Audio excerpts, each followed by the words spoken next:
নমস্কার, শুভ সকাল সবাইকে।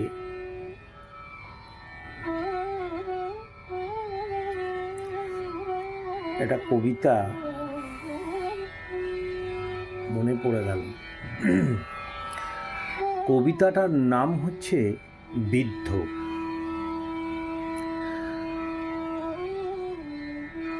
যৌবন পেরিয়ে বৃদ্ধ হলো,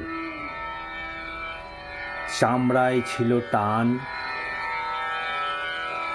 শ্রবণ শক্তি কমে গিয়ে এখন নষ্ট হয়েছে কান।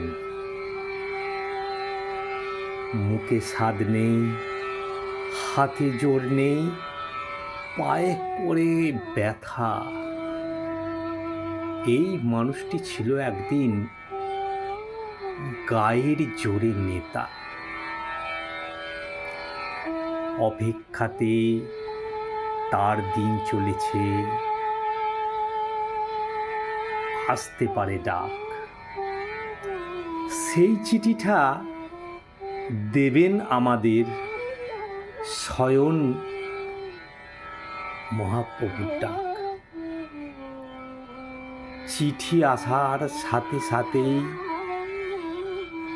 দিতে হবে পারি, তখন হবে সারা জীবনের একটাই আমার বাড়ি। নমস্কার।